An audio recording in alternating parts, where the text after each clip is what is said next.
Good morning everybody, and a warm welcome to Berringer. And I have a layout update for you on this Sunday morning. And the layout is going to feature Morwood, because a lot of work's been done down that end. But before we go to Morwood, I've been experimenting with some trees, and so therefore I just thought I'd show you what I've done, because I've added a few trees in and around the station area. And if I show you, as you can see, I've got this backdrop here, and I wanted to make it a little bit more three-dimensional. So I've added a couple of trees. I mean, obviously you've got the sunlight glaring on it, but if I sort of take you back like that, you can sort of see what the sort of effect I was trying to go for. I was just trying to make it look a bit more three-dimensional. There's one there, and there's one there. I don't know what you think, but I think it looks okay. I've got one more to do. I've got one more left to use, I should say. These are Woodland Scenics deciduous trees, and I've put them together, but to be honest with you, I wasn't overly impressed with it. I found it way too fiddly for my liking, but they're done now, so I'm glad it's done. I thought it was going to be like a nice little therapeutic job, but it's turned out to be a bit more awkward than I'd anticipated.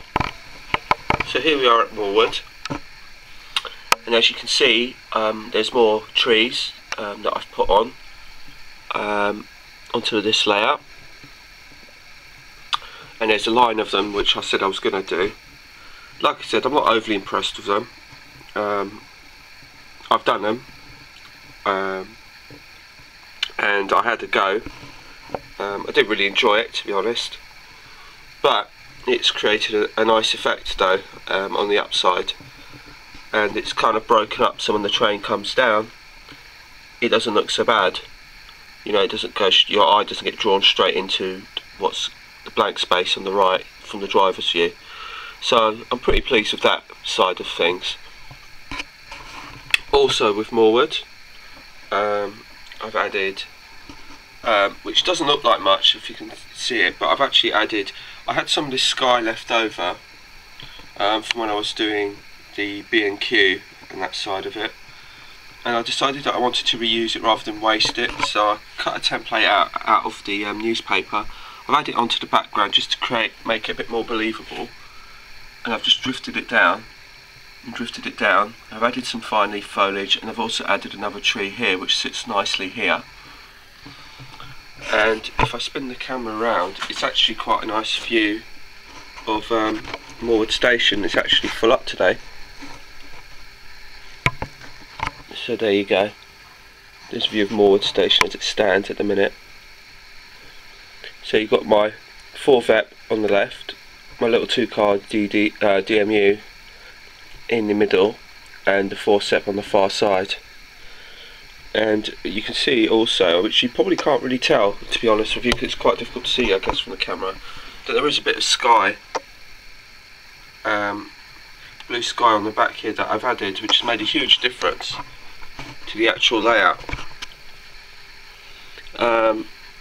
I haven't actually made the scratch built building.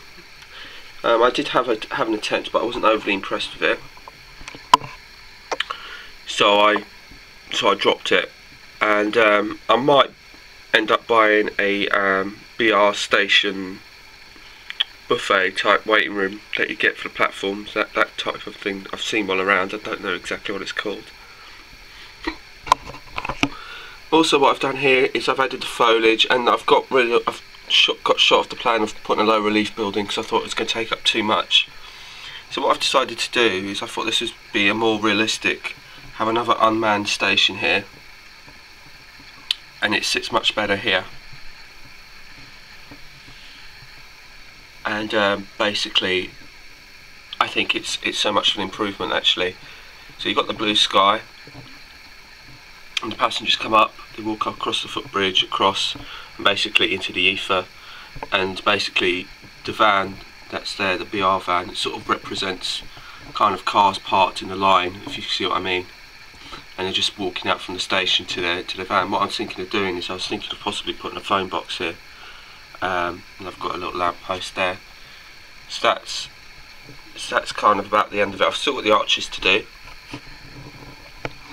along there, just the rest of them there.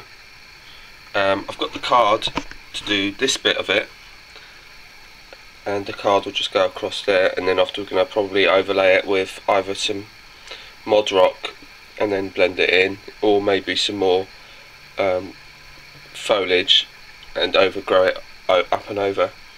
That's probably what I'm looking at doing. I'm not 100% sure yet. So all these bits and pieces have taken some time.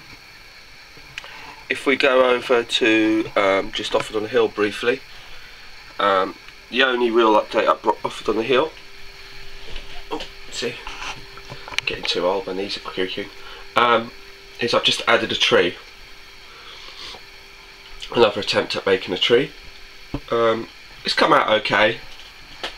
I'm happy with it, and I think it sits nicely there. It's sort of like just the odd tree in the way. It's not too much, not too obtrusive, and that breaks up the Offered on the Hill station quite nicely.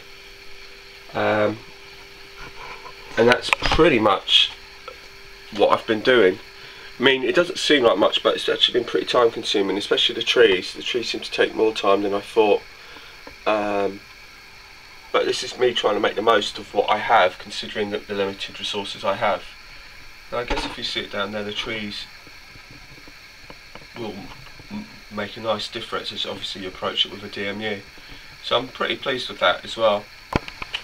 If I pop it onto the fiddle yard briefly, you'll see that I've also been to Maplin's, and I've bought these connectors, and these are basically, it's two sets, and it's a male and a female set there, and basically that's for the 1, 2, 3 ends, because I've really got, if I show you what it's like actually out of the packet, bear with me a second. That's what it's like out of the packet, and basically one will feed this end, and then the other will feed the other end there. So then when the other end's attached, the bridge section is attached, you just have to plug it in. You just have to make sure that the polarity is correct, so you don't get a short. That's the only thing you just need to test for, really. But it's very easy and self-explanatory. So that's what those are for. So I've got 3 of those. So basically they can be wired up, and that might be wired up today. I've also bought one of my standard switches, one of my standard black isolating switches, and that will go on the bridge section, because on the bridge section what's going to happen is you can have a 3-way point, and then there'll be another point feeding off of that, which will lead to one siding for the DMU, a 2-car DMU, and then the other siding is going to have this isolating point attached to it, so I can have a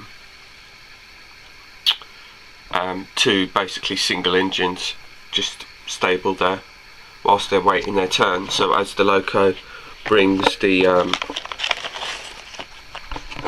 train in down to the far end, when it hooks up, obviously it's tracked because there's no points down that end. One of the locos will back out from the stabling point and hook on, and then take it on for its return trip, releasing this loco to then be parked up in the stabling point. So that's where we're at today. Nothing terribly exciting. Thanks for watching. Feel free to comment and subscribe as always, and I will speak to you soon.